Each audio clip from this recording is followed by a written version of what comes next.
मित्रों नमस्कार। हम लोगों ने अभी तक बातें की हैं वाक्य विज्ञान की, रूप विज्ञान की। अब यहाँ हम बातें करेंगे शब्द की। शब्द विज्ञान क्या है? यह शब्द का विज्ञान है। इसके अंतर्गत शब्द और उससे संबद्ध सभी विषयों का अध्ययन, विवेचन और विश्लेषण किया जाता है।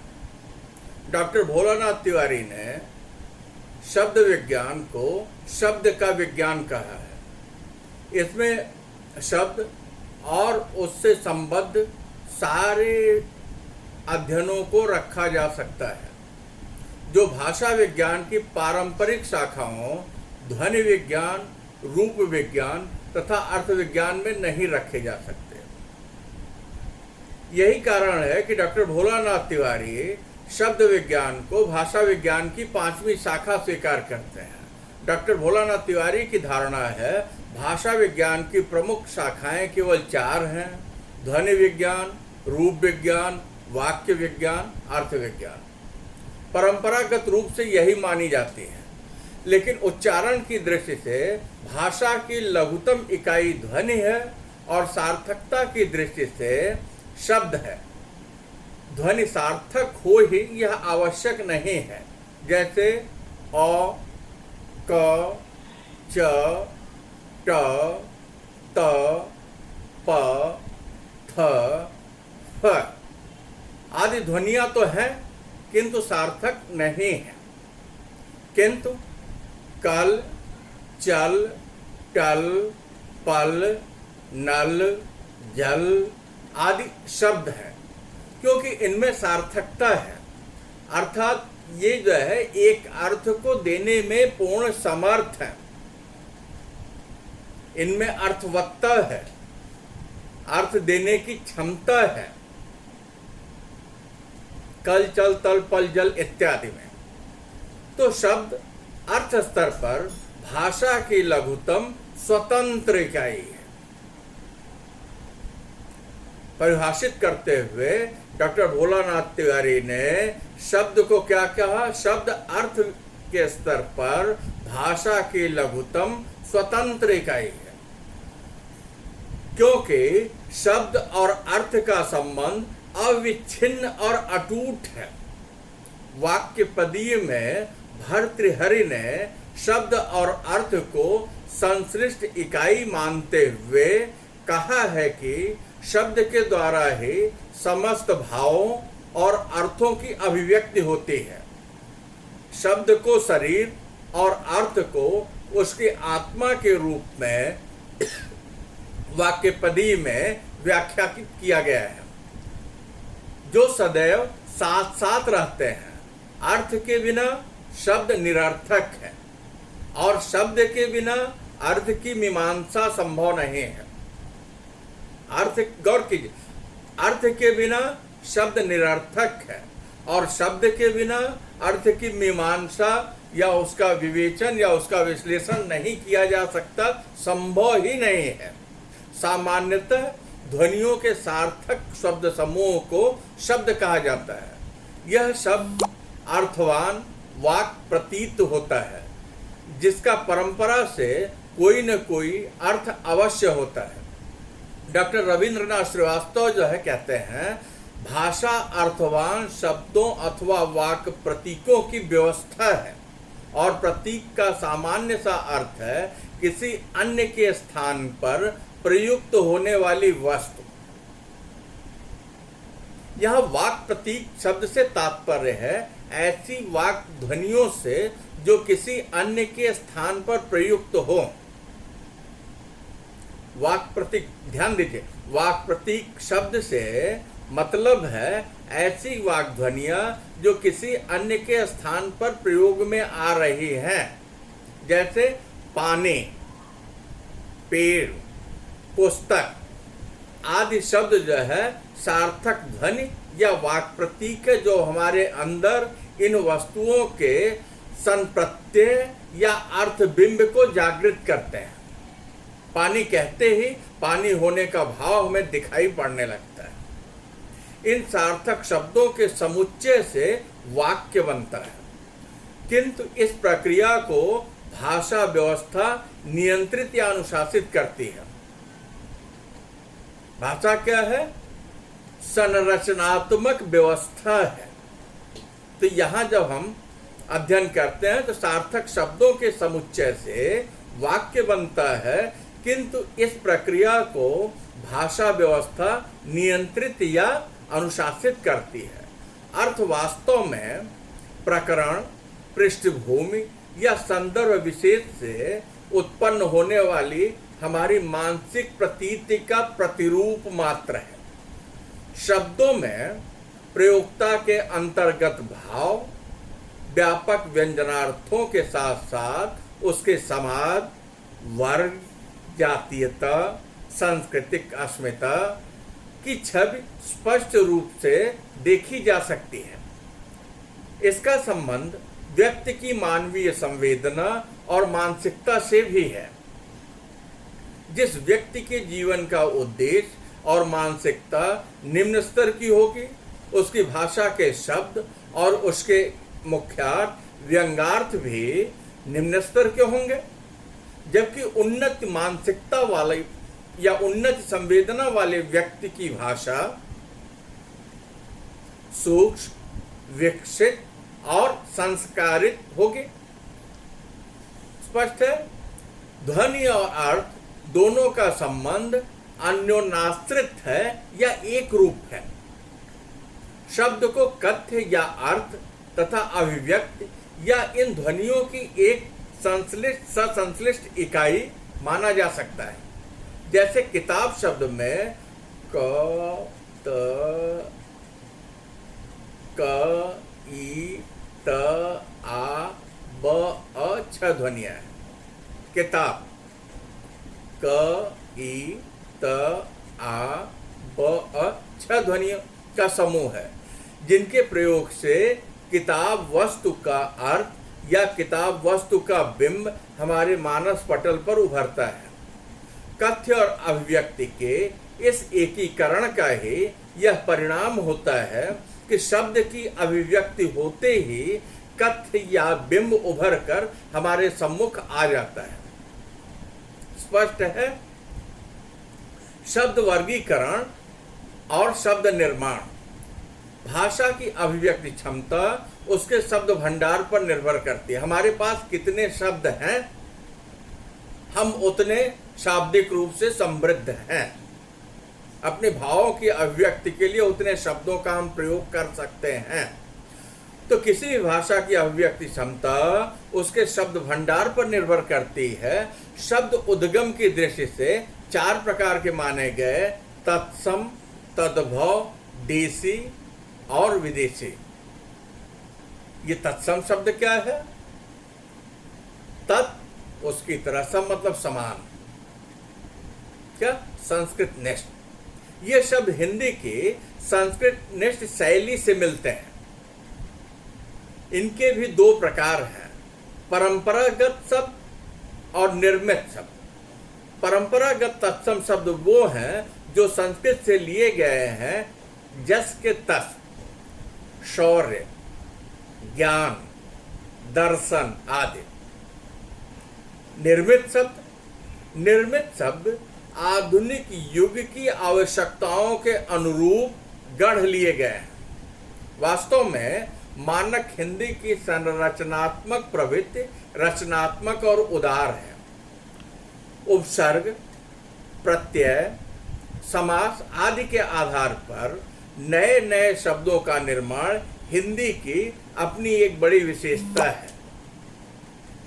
हिंदी में तत्सम शब्दों में संधि और समास की प्रक्रिया के अनुसार ही है, लेकिन उसने अपनी रूप स्वनिमिक व्यवस्था भी अपनाई है। जैसे संधि में अल्प प्राण के बाद ह ध्वनि आने पर अल्प प्राण ध्वनि महाप्राण में बदल जाती है। जैसे अब हैं, अभी। क्या है? अब हैं, अभी। तब हैं, तभी। इसी प्रकार समास में भी स्वीकरण की प्रवृत्ति मिलती है। जैसे घोड़े की दौड़, घोड़े की दौड़, घुड़दौड़, 8 आने, अठन्नी आदि। तद्भव शब्द, तत्सम के बाद तद्भव शब्द क्या है? तद्भव वे शब्द हैं जो संस्कृत से हिंदी में आते आते परिवर्तित होते चले गए, हिंदी के अपने मानक शब्द बन चुके हैं और हमने जो है उसे सहज स्वीकार कर लिया है। जैसे संस्कृत का तत्सम था शब्द, हमने उसके लिए तद्भव सात बना लिया। हस्त, हाथ, मस्तक, माथा, स्वर्ण, सोना, मुख, मुंह, घृत, घी आदि। ऐसे ही विदेशी भाषा के शब्द जो अंग्रेजी, फारसी, अरबी या अन्य भाषाओं से आए हुए हैं, जैसे सिक्का, सिपाही, हलवाई, तबला, गंगा, बूसर्ट, पाजामा, शीशा, रुमाल, cycle, meter, mobile, telephone, laptop, android आदि। देशज शब्द, देशज वे शब्द हैं जो किसी भारतीय आर्य भाषा या आर्यतर भाषा से मानक हिंदी में आए हैं। जैसे बंगला से गल्प, गुजराती से हड़ताल, मराठी से चालू आदि। व्युत्पत्ति के आधार पर हिंदी में 3 प्रकार के शब्द हैं: मूल शब्द, यौगिक शब्द, योगरूढ़ शब्द। तो ये मूल शब्द क्या है? मूल शब्द वे हैं जो एक ही इकाई से बने हैं, जो परंपरा या रुचि से एक विशेष अर्थ को व्यक्त करते हैं। मूल शब्द क्या? मूल शब्द वे हैं जो एक ही इकाई से बने हैं, ये परंपरा या रुचि से एक विशेष अर्थ को व्यक्त करते हैं। जैसे गाड़ी, आदमी, पानी, रात, दिन, जब, रथ, देश, घर, छोटा आदि ऐसे जैसा। यौगिक शब्द मूल शब्दों के अलावा मूल शब्द और उपसर्ग, प्रत्यय आदि सार्थक खंडों से बने शब्द यौगिक शब्द कहलाते हैं। जैसे सूर्य उदय, सूर्य उदय, सूर्योदय, पर्वतराज, पर्वतराज, पर्वतराज। सूर्योदय में क्या है? सूर्य एक है, उदय उसके साथ जो है क्या लगा हुआ है? उसके साथ जो प्रत्यय है। ठीक है। ऐसे ही पर्वतराज, मूल मतलब उपसर्ग और मूल उपसर्ग अजेय, अजेय, असुविधा, असुविधा, प्रबल, प्रबल, निर्रोध, निर्दोष, मूल प्रत्यय आत्मीय, आत्मीय, निंदाष्ट, निंदित, समाजिक, सामाजिक, हरित इमा, हरितिमा। स्पष्ट है। उपसर्ग मूल प्रत्यय आदि, अक्ष है, अध्यक्षीय, आदि अक्ष है, अध्यक्षीय, अति आचार, अति आचार, इ अत्याचारी। उपसर्ग दुष, मूल साहस, प्रत्यय ए, दुष साहस ए, दुस्साहसे। मूल उपसर्ग अति, मूल अक्ष, प्रत्यय है, अध्यक्षीय। स्पष्ट है। आगे चलते हैं। योग रूढ़ शब्द, योग रूढ़ और बहुब्रीहि समास के शब्द लगभग एक जैसे होते हैं। जैसे दशानन समास में दो मूल शब्द है दस आनन, दशानन समास में दो मूल शब्द है दस आनन बराबर दशानन। इसी तरह बहुब्रीहि समास में का शाब्दिक अर्थ है दस है आनन जिसके वो दशानन, किंतु यह शब्द रावण के अर्थ में रूढ़ हो चुका है। एक दंत श्री गणेश, नीलकंठ शिवदेव, चक्रपाणि विष्णु। शब्द भंडार की वृद्धि के लिए उपसर्ग, प्रत्यय व व्युत्पत्ति मूलक शब्दों के आधार पर नए नए शब्दों के निर्माण की आवश्यकता होती है और नए नए शब्द जो निर्मित कर लिए जाते हैं आवश्यकता के अनुरूप। डॉक्टर भोलानाथ तिवारी के अनुसार हिंदी में शब्द रचना तीन प्रकार से होती है, उपसर्ग के द्वारा, प्रत्यय के द्वारा, समास के द्वारा। उस उपसर्ग शब्द के आरंभ में जोड़े जाते हैं। सूत्र पे ध्यान दीजिएगा, अभी कुछ उदाहरण बता रहे थे।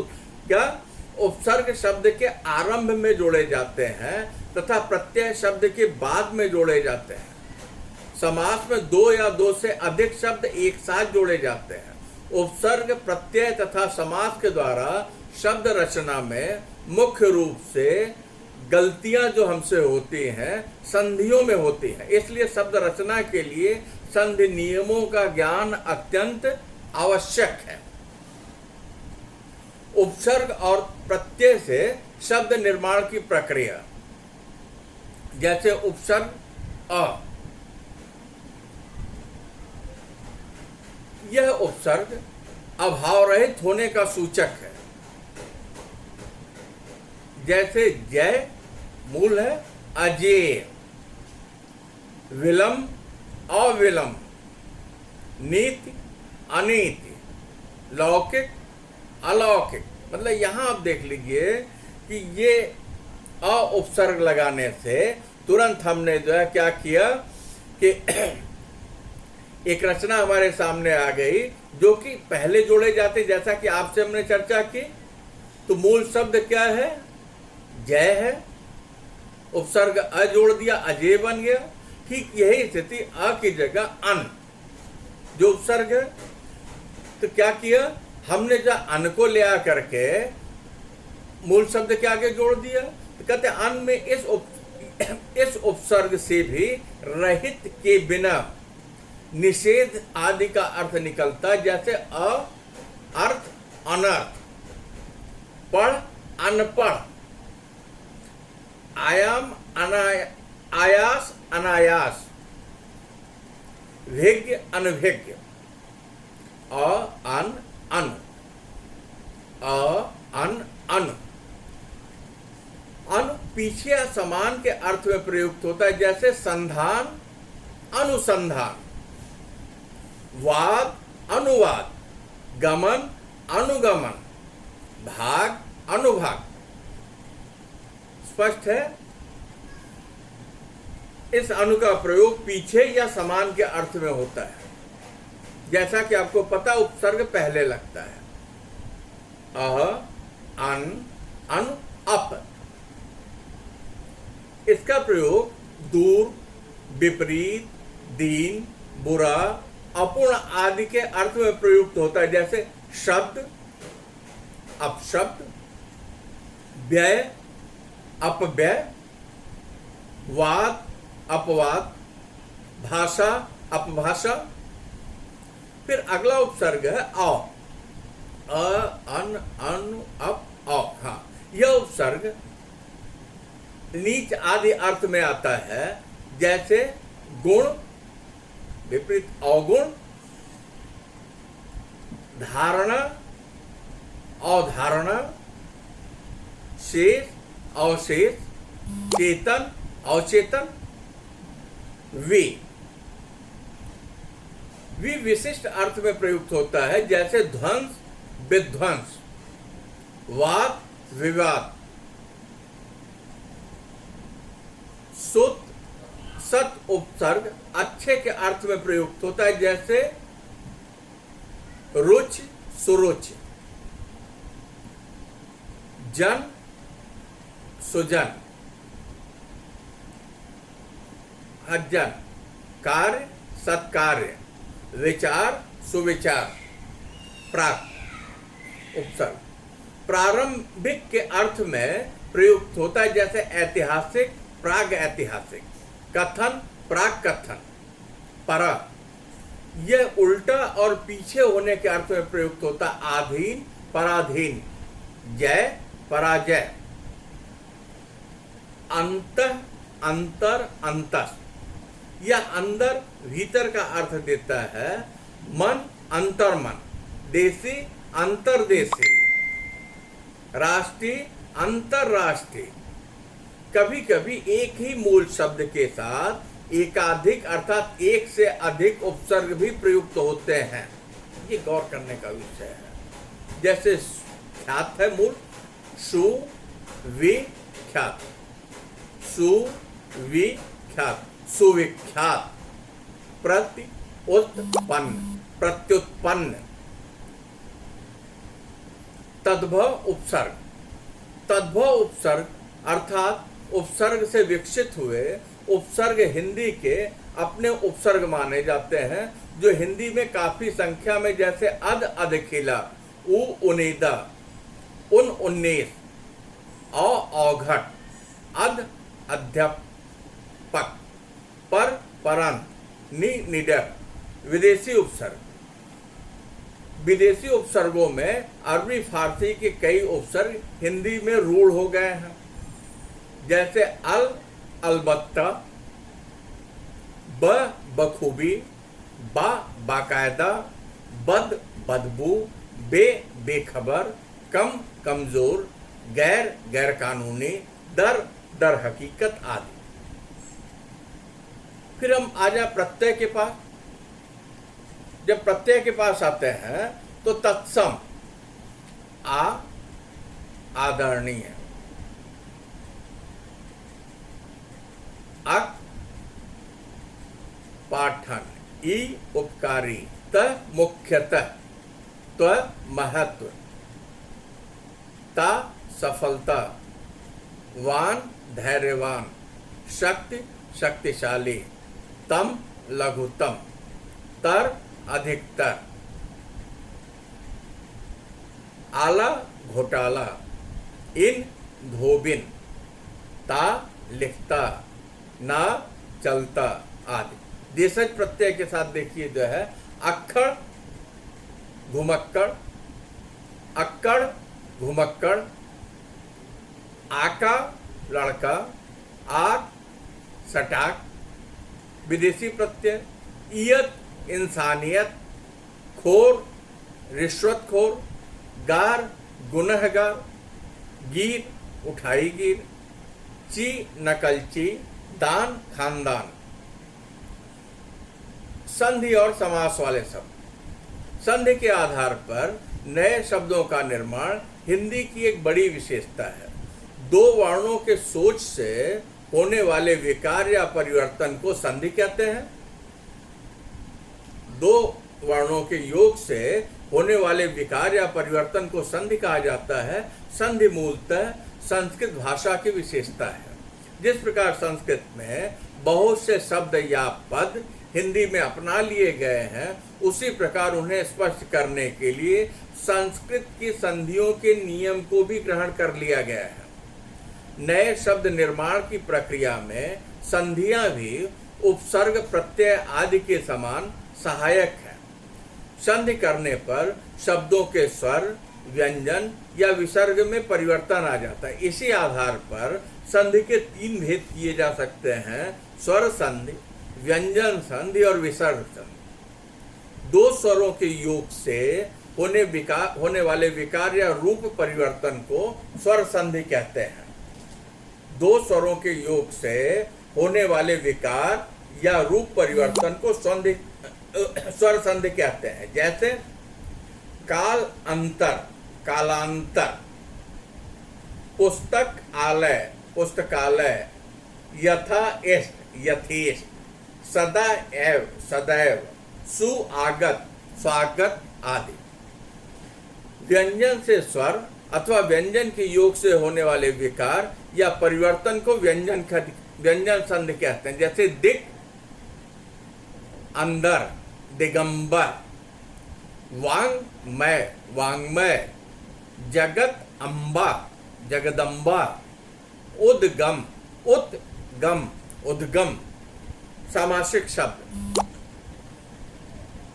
समास में दो या दो से अधिक शब्द मिलकर एक स्वतंत्र पद की रचना करते हैं, इसे ही सामासिक शब्द या समस्त पद भी कहा जाता है।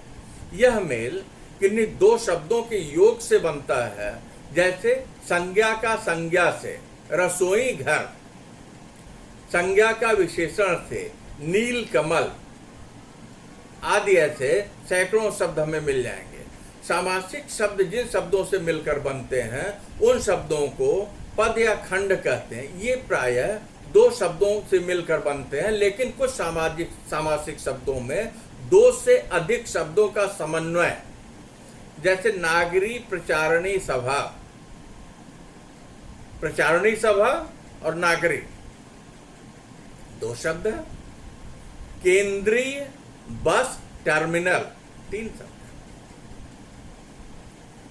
क्या किया? केंद्रीय का बस का टर्मिनल का समन्वय किया, केंद्रीय बस टर्मिनल बन गया। समस्त पदों को अलग करना और उनके खंडों के संबंध का दर्शाना, समस्त पदों को अलग करना और उनके खंडों के संबंध को दर्शाना विग्रह कहलाता है। विग्रह क्या कहते हैं? समस्त पदों को अलग करना और उनके खंडों के संबंध को दर्शाना विग्रह कहलाता है। जैसे विधाहीन सामासिक शब्द और विधा से हीन उसका विग्रह। समासों को बनाते समय विभक्तियों, जैसे कर्ता ने कर्म को करण से को, में, पर और योजक शब्दों और या आदि का लोप हो जाता है। जैसे देव मंदिर, सामासिक शब्द देव मंदिर क्या है? देव का मंदिर। विग्रह करने से सामासिक शब्द का अर्थ स्पष्ट हो जाता है। समास में कभी पहला पद प्रधान होता है तो कभी दूसरा, कभी दोनों पद प्रधान होते हैं तो कभी दोनों अन्य पद प्रधान हो जाता है। जैसे यथाशक्ति, भरपेट, हस्तलिखित, आसनारूढ़, सुख दुख, दिन रात, धूप छांव आदि। इस तरीके से हम लोगों ने अभी बहुत ही व्यवस्थित ढंग से शब्द विज्ञान को पढ़ा, समझा। किसी भी तरह का प्रश्न हो तो आप सवाल कर सकते हैं। डॉक्टर उमेश चंद्र शुक्ल, अध्यक्ष, हिंदी विभाग, महर्षि दयानंद कॉलेज, परेल, मुंबई। हार्दिक धन्यवाद।